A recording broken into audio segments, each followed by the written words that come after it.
नाना के न्योता दिली आहे नानी के आबैल कहले मुरहनवा में कि नाना के न्योता दिली आहे नानी के आबैल कहले मुरहनवा में कि तैयो नहीं लई नानी हरा जइया आहे मोरन के बरिया नाना के न्योता दिली नानी के आबैल कहले मुरहनवा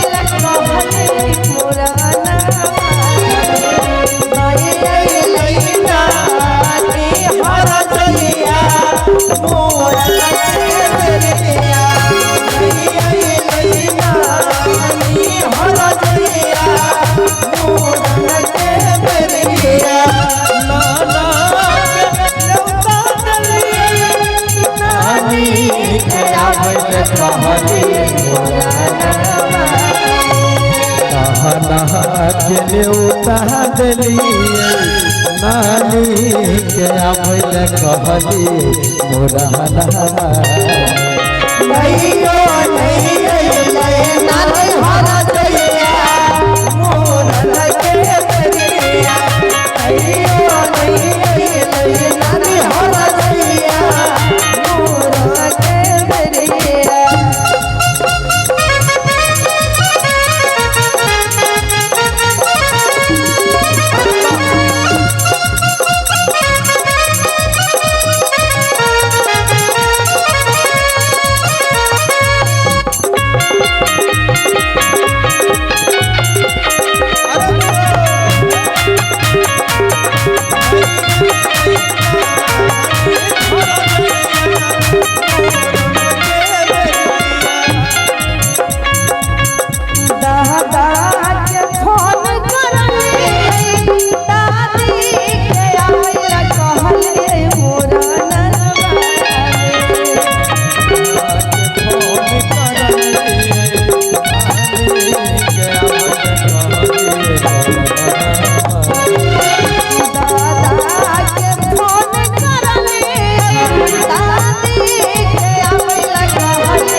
मौसी के लिए वैसे तो मौसी शादीशुदा नहीं है।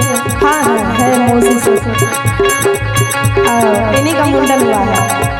बहुत बहुत धन्यवाद आपके लिए सुतले उठा के आया है डॉक्टर साहब। हेलो हेलो हेलो बताइए अले ले ले हेलो बउआ को कहेंगे मौसा के कार्ड भेजले मौसी के आबैल कहले मुरहनवा के कार्ड भेजलिए मौसी के आबैल कहलिए मौसा के कार्ड भेजले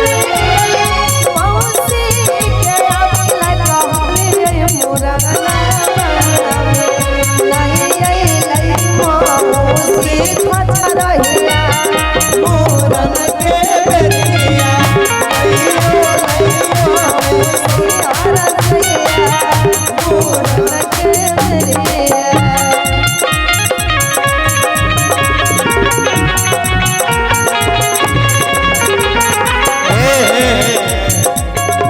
उषा जी अब सोहर गा रहे हैं और सोहर में जब तक मोहर ना लगी तो मजा नहीं किया बता।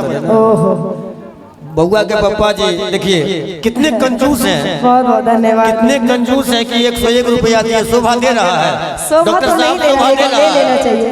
101 रुपया शोभा दे रहा है। आशीर्वाद स्वरूप उषा जी हाँ हाँ ना ना के ने उतार ले